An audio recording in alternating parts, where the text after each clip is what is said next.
Welcome to Murder with the Missus. I'm Darren. And I'm Amy. And today we're going to tell you about Don Henry and Kevin Ives. Don't forget to smash that like button and go and check us out on YouTube, Spotify, Apple Podcasts, Podbean, and Facebook. Like, share, subscribe, and don't forget to tell your friends. This is the last episode for October. And this is one that involves a big conspiracy allegation, so I wanted to make sure it made it onto the roster for this month. It is older, so it is more widely known. It is also referred to as The Boys on the Tracks because of the book written about the case in 1999.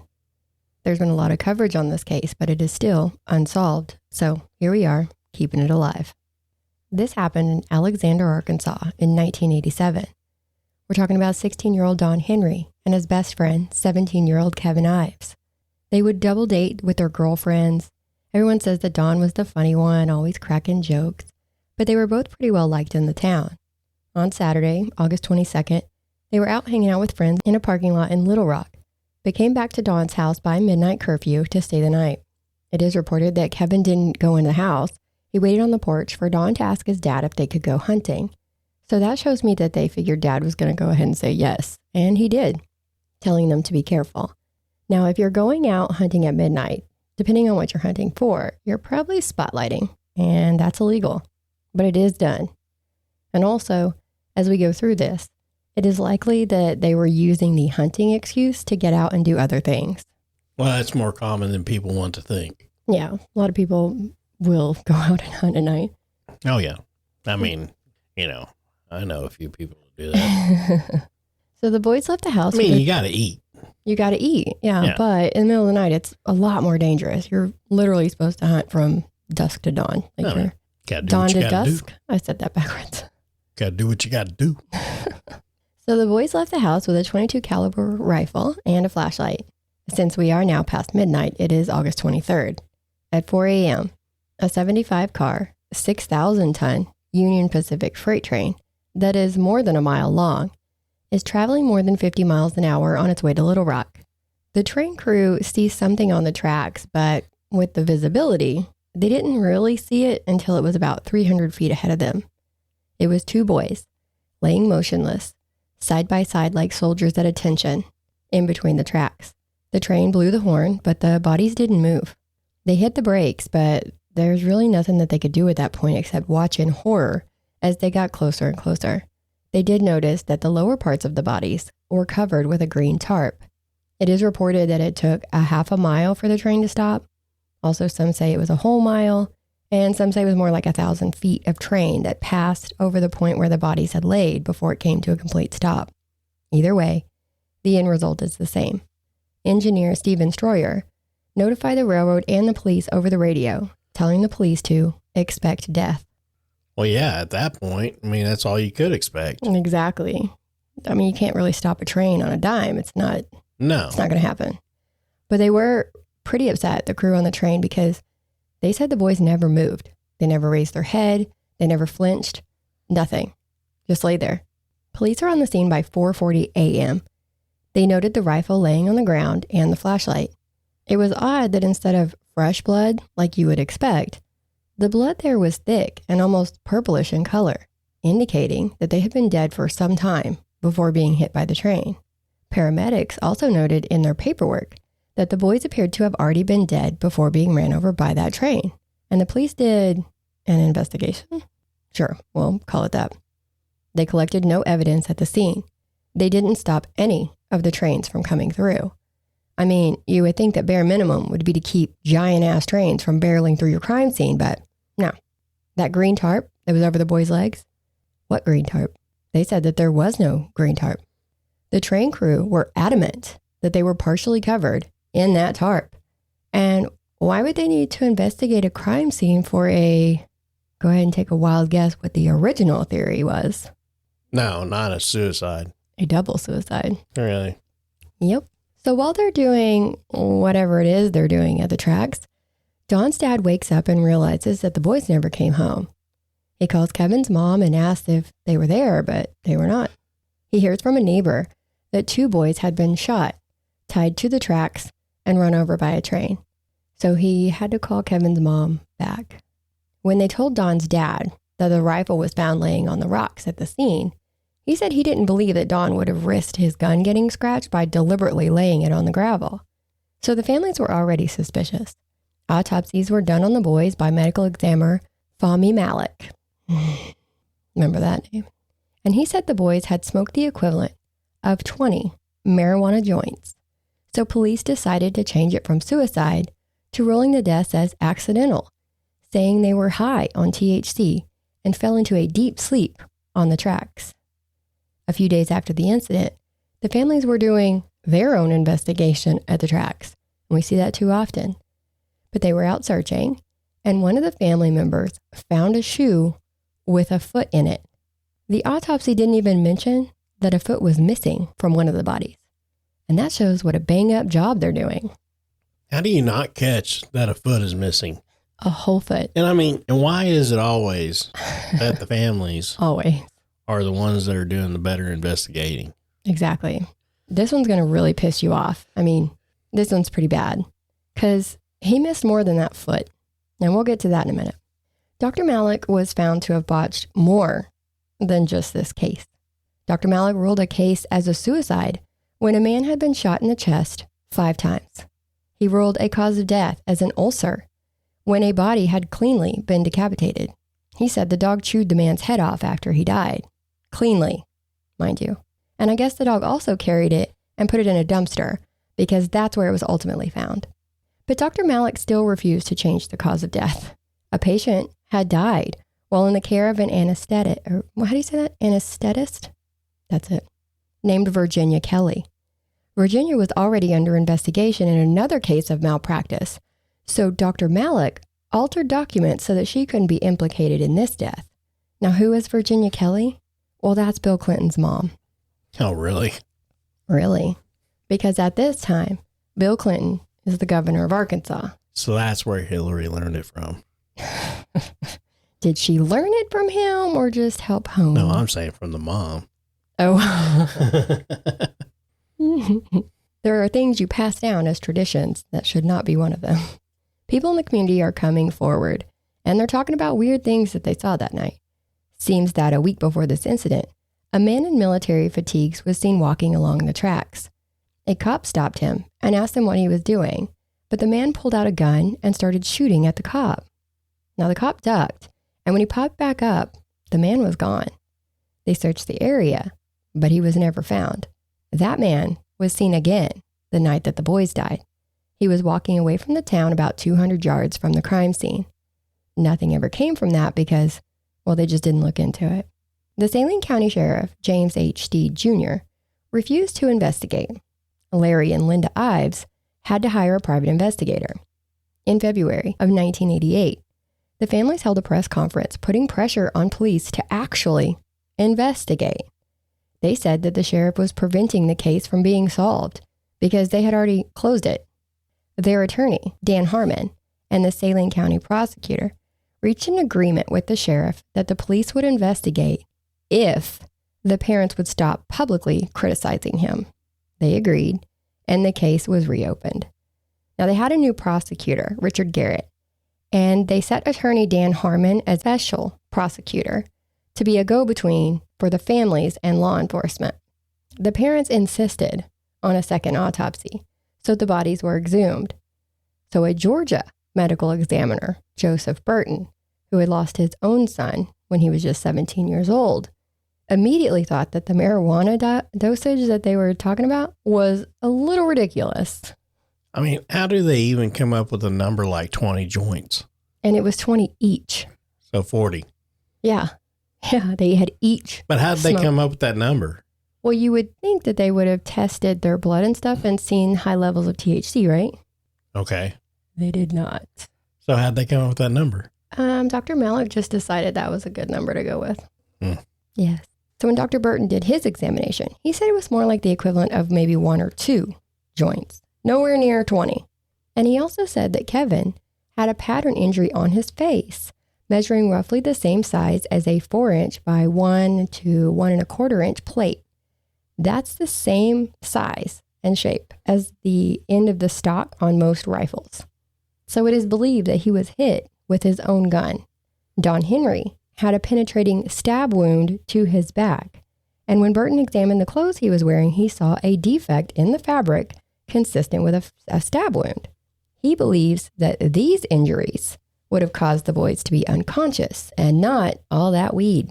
Based on his autopsy, an actual autopsy, a grand jury ruled the deaths as probable homicide. Another pathologist looked at the things and said the same things that Dr. Burton did.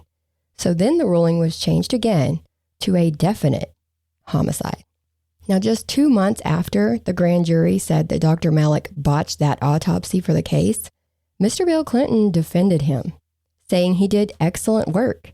He even requested a 41.5% raise for the doctor because any problems he had with this examination was because he was overworked and underpaid. Aren't we all, Bill? Where's my raise?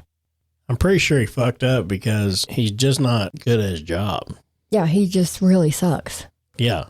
And he was told what to do. Exactly. He just went along with what the police needed it to say. He made it say that. And a 41.5% raise for a shitty person. Don't forget, this is a man who said that a guy died of an ulcer when his head was found in a dumpster. Yeah, I know. 5 shots. For a suicide. Come on. What the hell? Now, the family, before we move on with our case, the families of Dr. Malik's wrongful reports started a group to protest the raise, and they called themselves Victims of Malik's Incredible Testimony, or VOMIT for short. Nice. And we don't have time to get into the Clinton body count conspiracy, so if you want to look that up, go right on ahead. Back to the case. Several witnesses were supposed to testify before the grand jury, but 5 of them either died or disappeared before they could. Of course. Keith McCaskill was allegedly at the tracks that night with Charlene Wilson. Charlene was known as the Lady with the Snow and confessed to selling cocaine to Bill and Roger Clinton. And we'll mention her again a little later. He told his story, but then realized he had told the wrong people. He actually made his own funeral arrangements, knowing what was coming. He told his family goodbye and everything. Within days, he was stabbed 113 times by Ronald Shane Smith. Allegedly, a witness says that Ronald was paid $4,000 to kill Keith. Now, Keith Coney died in a motorcycle accident in May of 1988. Or did he? He was supposed to testify because he was with the boys that night and said that law enforcement was involved in their deaths. It is said he was driving too fast and ran into the back of a tractor trailer. But allegedly, it looked like maybe his throat had been slit. No autopsy was done because it was deemed an accident. Greg Collins was an acquaintance of Keith Coney's. He was killed by 3 shots to the head from a shotgun on January 26th of 1989. Daniel Booney Bearden, also friends with Keith and Greg, disappeared without a trace in March of 1989. They found his shirt in Bryant, but nothing else of his has ever been found. And then there was Jeffrey Rhodes. He told his family that he knew too much about the boys' deaths and Keith's death, so he feared for his life. His body was found in a landfill in April of 1989. He had been shot in the head twice and set on fire. Wow, isn't that convenient? Yeah, all of them died horrible deaths. Mm-hmm. And look at these dates. Oh, yeah. It's like, seriously? This is all like right after this happened. Anyways. And the one guy made his own funeral arrangements. He made his own funeral arrangements. Yeah, he knew it was coming. They all know. Corruption runs deep around here. Now, 6 weeks after the case was reopened, Prosecutor Richard found a similar case out of Hodgen, Oklahoma, where on June 25th of 1984, 21-year-old Billy Don Hainline and 26-year-old Dennis Decker were found lying next to each other, motionless, on railroad tracks, and they too were killed by a train. They had alcohol in their system, so the coroner ruled the deaths as accidental, saying they were drunk and fell asleep on the tracks. The state medical examiner would re-rule it as unknown because the levels of alcohol in their system were not even the legal limit. And why would they fall asleep side by side on railroad tracks? It was just a month later that they found a meth lab 1.5 miles north of the tracks. But the deaths were ruled as having no foul play, So nothing ever came of it. And they could not link this case to our case beyond the odd coincidences of the train tracks. The FBI did take over our case in 1994, but it went nowhere, and the investigation was dropped in 1995. Kevin's mom, Linda, did her own investigation until she passed away in June of 2021. So let's get into the witness accounts and theories. Now, spoiler alert, they're all drug and law enforcement related. Yeah, I'm not surprised at all. Tell me something new, why don't you? One was witness Ronnie Goodwin. He says the two boys, matching Dawn and Kevin's descriptions, were in a parking lot in an altercation with two cops. The cops started beating the boys, and one of the cops hit one of the boys in the face with the butt of a rifle. They threw the boys into what looked like an unmarked police truck, and that's the last he saw of them. Another one is in 1996. Linda Ives and film producer Patrick, I cannot even say that last name, released a documentary called Obstruction of Justice, The Mina Connection, where they made allegations against the authorities, saying the boys witnessed a drug deal and were murdered by two local police officers. The cops they named sued the filmmaker and his film company for defamation, and the judge gave them $600,000. The filmmaker appealed, and it was overturned in 2001. Now, some of you may have seen the movie with Tom Cruise called American Made, where he played a pilot who became a double agent between the cartel and the CIA. Rumor is that the government agencies were also trying to tie Governor Bill Clinton to all this as well. But anyways, it's based on the real life of Barry Seal.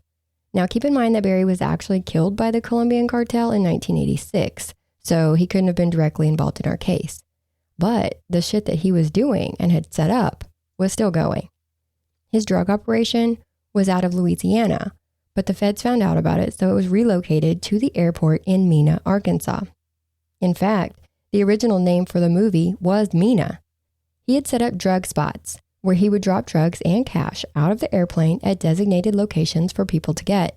One of these drop spots was allegedly near the tracks where the boys were found. And we mentioned Charlene Wilson earlier. The lady with the snow. That's her. She gave secret testimony on video in 1993.